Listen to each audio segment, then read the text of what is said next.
Yo, what's up, YouTube? My name is Axel, and today we're going to be talking about the new generation of Apple products. I am here with my friend Josh, a known Apple hater. Josh, why are you an Apple hater? Apple hater, full-time Apple hater.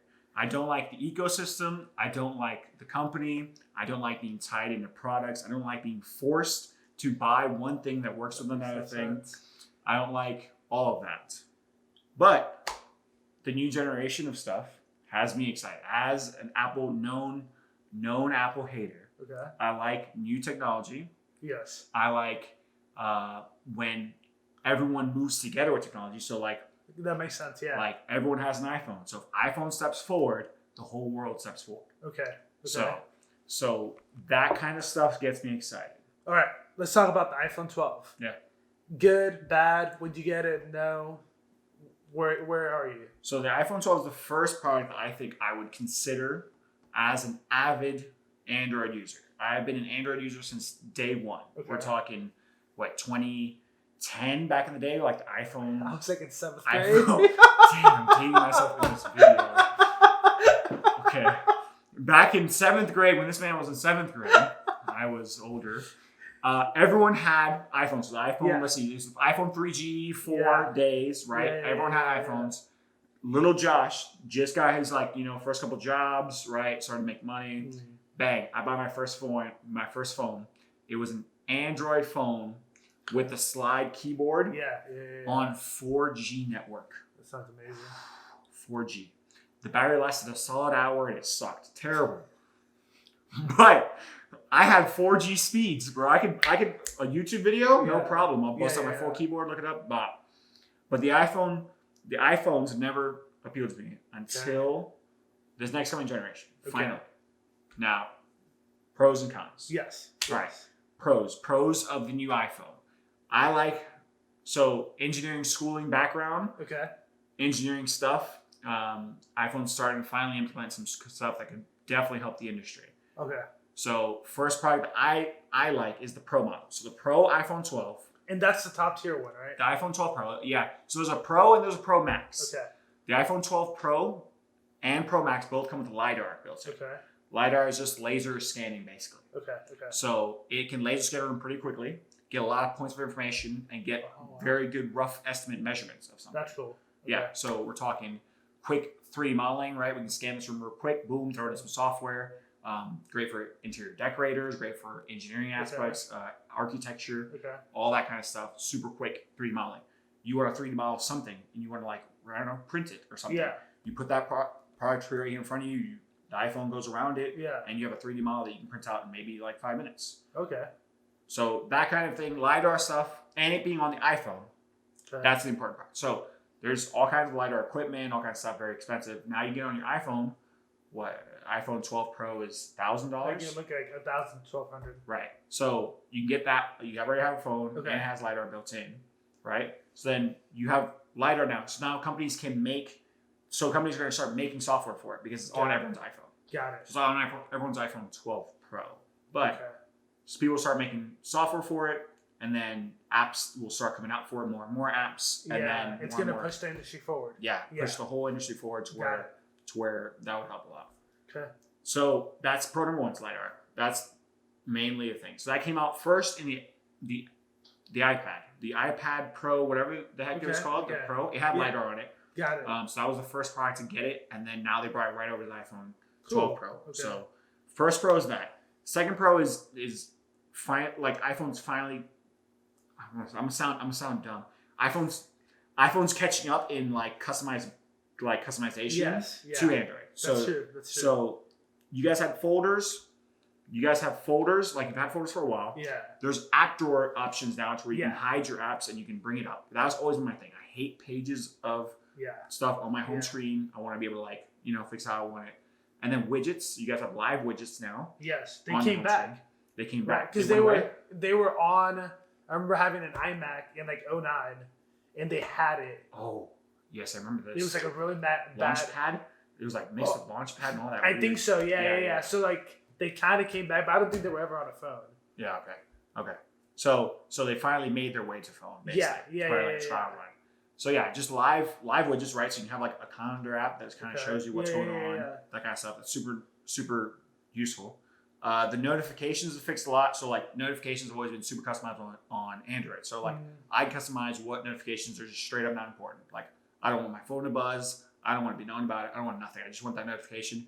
I want it to come up, but I don't want like it to disturb me throughout the day. Yeah. So like iPhone's finally getting there to where you can separate and sort your things. I had no idea. Yeah, like your Apple Watch has settings for like only certain notifications coming up to your Apple Watch. I want to say Apple Watch definitely like push that. So like the Apple Watch coming out, you're having Reddit and Twitter notifications every second on your Apple Watch. They fix that right away. So that kind of thing. The notifications being under control. And then performance. So like performance of the iPhone, the iPhone spec wise, if you line up specs compared to an Android phone, an Android phone's way up here in specs. Okay. But performance, the iPhone's above it. Yeah. So even though the iPhone is less hardware, it performs better because Apple makes it. Apple controls the hardware. Apple controls the software, and that they're able to push every inch of performance out of that hardware. So it's very impressive what an iPhone can do with its underwhelming specs and still get everything that you need to do day to day. So cons are my classic cons of Apple products in general. So your ecosystem, dumb closed. So if I want my phone to communicate with my computer, I have to have an Apple computer. If I want my phone to communicate nicely with like a speaker, I gotta have an Apple speaker. Yeah. So you're forced into an ecosystem. Okay. So if you already have the ecosystem going, it's not a con. No. Okay. Yeah, that makes sense. Yeah. But for me, it's a con because I have no Apple products. I see what you're saying. So now you get an iPhone 12 Pro. Yeah. Your computer. I get it. I see what you're saying. That's the problem. I get it. Right. Which hesitates, makes you drag your feet. Right, because I don't want to buy the iPhone because then right now my Android phone and my Windows computer being two different operating systems, they communicate. So I can text on my computer to my Android phone. Okay, I didn't know that was a thing. Yeah, okay. I can do that. But I get an iPhone, and now that feature's gone. That's gone. Yeah. The other con I have for iPhone is the 60 hertz display. Okay. So what does that mean? A big thing that Android phones are doing now is they're going to 120 hertz screen. So it's refresh rate. So the panel is refreshing. The screen is refreshing at 60 hertz, meaning it refreshes 60 times in 1 second. So it can display 60 different images in 1 second if it's playing back video. Okay. Android phones have gone to 120 frames, so 120 hertz, to where when you're scrolling through text or you're scrolling through things on your phone, it looks way smoother. Swiping back and forth between apps, it's just a smoother experience. So going from a 120 hertz phone to an iPhone, you can tell. Okay. It also does stuff like mobile gaming. Mobile gaming is becoming a big thing. Yeah. Fortnite on 120 hertz displays are playing at 120 hertz. So they have 120 hertz Fortnite mobile for whatever that's worth. Okay. So it pushes that kind of thing. So iPhone hasn't done that. The iPad Pro that had the Lidar and stuff has 120 hertz display. And they didn't bring it to iPhone, and it's definitely a price thing. It's definitely they couldn't fit in budget wise into the phone. Yeah. So you're probably looking at what, $1,500? Yeah, it's gonna push the price up more and more. So any little thing they're adding, it's just gonna keep going up. They already took out the power chargers, the brick out of the boxes. So that's something already they're trying to save money there, and it's still the iPhone went up $30 from last year. I have no idea. I think so. Like they started like $830 if you're not on Verizon. Because they're a Verizon deal. It's like $830, and they took out the charging brick. It's like there's no money saving. They're trying to push the MagSafe. MagSafe. Yeah. So ecosystem. We're back to ecosystem. The next step for iPhone's potentially taking off the charger. Now there's no plug on the bottom. Now what are you doing? You're using MagSafe. Yeah. You have MagSafe in the car. You have MagSafe in your Android buddies come around. You have no charger for them. You got nothing. So that's what they're shooting for. Okay, let's talk about iMacs. I know nothing about iMac except that Apple makes it. Yeah. They're too expensive for me. I don't even entertain the idea of knowing what they can do, what they have inside of them. Right. Tell me, good, bad, everything. So I mean Mac in general. So when I say Mac, I mean MacBook. Okay. iMac. Okay. Do they still call them an iMac? I think they just call them Mac. Yes. I have no idea. It's out of my price range. The all-in-ones with everything built in, blah blah. So the new generation of MacBooks, yes, Mac Minis, okay, which they made a new generation of. Mm-hmm. There's a crowd out there for that, I guess. And then the MacBook Air. Okay. Those 3 items specifically. Okay. The big MacBook still comes how they used to make it. Nothing has changed in them dramatically. Okay. But these 3 things have something that changed in them. So the main thing is the processor in these new MacBooks has changed. And it's a big, huge thing on the internet right now, is that changed. That processor changed from Intel, which I have and you have right now, to iMacs own silicon. Yeah. They're calling it M1, the M1 chip. Yeah. The M1 chip is just a in-house made chip by Apple. So now they're all in-house. 100%. The ecosystem. The ecosystem is closing down. It's completely closed now. That was the only thing shut down that they would go out for. Right. Yeah. So it's basically like a iPad processor, like juiced up, right? Because it has all the room inside of a Mac now to spread out, right? So it's basically a juiced up like iPad processor that runs Mac, runs Big Sierra or Big Sur. I think it's the latest one. Yeah. So it runs Mac OS. Okay. So the thing is, Intel and how they've been doing it, right? They've been running Intels for ever now. Yeah. Like since I don't think they did do AMD for a while. But anyways, they're running x86. That's like the code language for like what it runs off of. Like it's unshaped. Now it's on ARM based. ARM based is like mobile chips. So like your iPhones and your Macs and all that run ARM based apps. Yeah. So now they release it to the MacBooks. So MacBooks and MacBook Air being the main product you are buying. So what that means is the chip that they're making are all built in. So before, like, let's say you buy this and you want to upgrade the RAM and all that, it might be possible.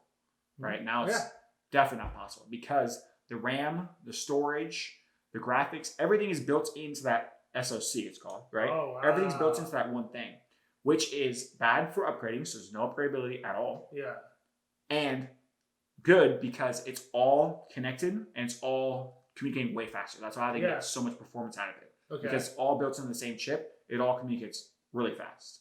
So they're able to push the performance envelope, having it like that instead of like Intel having different graphics and different stuff all communicating. Got it. Separately. Yeah. It's all built in one chip. Okay. So they're faster and they're more efficient. The big thing on these new MacBooks is they're more efficient. Apple claimed 20 hours of use time on the MacBook Air and the MacBook Air and the MacBook Pro. No way. Yeah.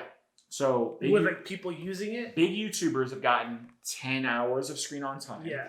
Right? Of using it time though. Okay. So we're talking big creators that are, just coming up, they're doing emails, maybe some quick like images, maybe like doing that kind of stuff. And they're saying they charged it one time in the whole week they used it. So in a work week, they go and they just use their laptop when needed, as they usually do, and didn't have to charge it for a whole week. That's impressive. Which is great, right? So battery life is the main thing. Yeah. Battery life. Performance, they're saying it performs a little better than they used to with the Intel stuff. Okay. But that's because no apps are optimized. Not many apps are optimized. Not even Photoshop, Adobe. Nothing's optimized yet, except for Final Cut Pro. Yeah, because it's in-house. Right. So that's the only one that's been made for the M1 chips. Everything else is being emulated. Yeah. It's being emulated and still performing just as good as the Intel counterparts from before. Got it. Emulation hurts performance. Oh, wow. So they were able to pick up some performance enough to emulate the old stuff. And so right now you change to your new M1 Mac and you're used to like, not like the highest end Macs. Sure. You're used to like middle of the road Macs and you do some casual photo editing. You're not going to notice the difference. Wow. And then would I notice the difference? Like doing video, photography? You wouldn't. No? You wouldn't. Because, you have a high-end Mac. Yes. So they're not touching the high-end Macs yet. Oh. The M1 chip doesn't really encompass the high-end stuff because you have dedicated graphics. Got it. So it doesn't encompass That's why you said it's mainly for MacBook Air. Yeah, MacBook Air users, right? Like if you can use a MacBook Air, you can use the MacBook Pro that has the M1 chip. But like if you're doing just photo editing, and then they edited on Final Cut Pro with 4K. Right, and they're scrubbing and they're doing all this stuff and it's optimized. But so you like the casual user wouldn't notice, and then once things are optimized, it's just gonna get better. So once an app, once a Photoshop gets optimized to run on the M1 chip, it's gonna be super efficient. It's gonna be super fast. It's not gonna kill that much battery when you are using it because you're not emulating it. So a lot of good benefits from that M1 chip. Impressive. And then again, pushes that boundary because they have that M1 chip now. All the developers will be developing for the M1 chip. Yeah, because that's the standard now. Right. That's the standard. And everyone, all creators, everyone has a MacBook. So they're gonna optimize for that. All right. Let's talk about iPads, the new ones, something I'm looking into buying. So help me know, is this a good step for me to take, getting a brand new iPad Pro? Yep. iPad Pro to potentially replace and or substitute your laptop in cases. Yes. My ideal situation would be to leave this at home and have my iPad go with me when I'm doing a photo shoot, when I want to go to a coffee shop and make a graphic or something. I don't want to carry this massive laptop with me everywhere I go. Right. So an iPad would be amazing, but I don't know if iPad has caught up yet. Right. I keep messing with that in a few months to see. I don't know.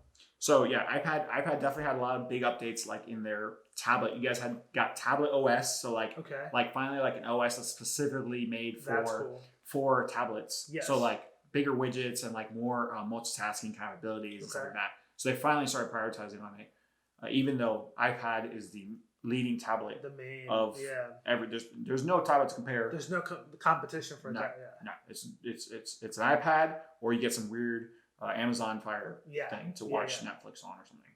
But so iPad performance. So like that M1 chip from Macs, that's developed from the iPad's performance. So they've seen the performance they can get out of an iPad and they just translate it over. Got it. So that same performance in new iPads as they keep coming out, that same performance is going to be seen on the Mac, on the iPads, and you're seeing on the Mac. So that same kind of performance envelope is pushed. So you have apps that are getting developed for iPad like Photoshop, Lightroom. All those things are always being optimized to run on the iPad. The iPad has that Apple Pencil for precision, for adjustments, stuff like that. And I mean, if you're just doing casual stuff, you can honestly get away with it. In the new tablet OS, they finally brought file management to be a thing, to where you can take the same dongle that you're plugged in to your Mac, plug it into your iPad, you plug your SD card in there, boop, and now your iPad sees it. You're able to transfer things back and forth, edit things on the SD card, and that one thing was holding back the iPad from being a creator's in the creator's bag all the time and not carrying around this MacBook. Yes. Just connecting the SD card to the thing. That's the only reason you have this whole MacBook. To just do that. Yeah. So iPad, the Tab OS, when they did the iPad OS specifically, that changed and they finally started to push that product. So to where now a creator can just carry around an iPad. Okay. You're out in the field, you have your camera, your iPad, and your little dongle. That's it. That's all you need. Yeah. Then you're dropping it into Photoshop. You're able to edit, change things, do everything, email it, send it out to your clients, get feedback, everything from just your iPad. So your iPad, a little Bluetooth keyboard, so like the Magic fancy, really expensive Apple products, the floats, floats, and it looks really nice. And when you're at your coffee shop and everything looks nice, you bring out your floating thing, you bring that out, and then your dongle, and then bam, your photo editing at the coffee shop with your iPad, and your Apple Pencil probably for precision. Apple Pencil, right. But the mouse. Yes. Mouse support's becoming a thing. So they haven't started developing that much, I don't think. But mouse support on the iPad natively, to where you get your Magic Mouse out. That would be great. And just connect it, and now you have a mouse on the Trackpad side. too? Trackpad, I would think trackpad. I'm pretty sure. I don't like the Magic Mouse. You like the trackpad? I like the trackpad. Trackpad, the big old silver thing. Yeah, it's like that. It fits perfectly right next to the keyboard. Yeah. Zoom in and out, so much easier. Yeah. The only reason I would say like probably just a mouse is because Mac's gonna try to make it perfect, which is great.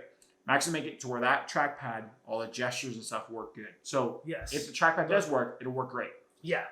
They'll drag their feet to make sure that it's the best trackpad, iPad combination possible. Right. Off rip. Yeah. Right. So then you have those 3 little things in your bag instead of the 16-inch MacBook, and you're editing photos, you're casually editing videos, that kind of stuff on the go pretty easily. So there you go, YouTube. That's the perspective of an Apple hater. Now, Josh, any last words? Apple's okay at times for some people, sometimes. Well, I love Apple, so we're going to finish it there. But hey, YouTube, if you like the video, make sure you like the video. Comment below. Did we miss anything? Did we say something wrong? Let us know. We want to know if we're wrong. And make sure you subscribe. Love you guys. See you guys next week. Peace.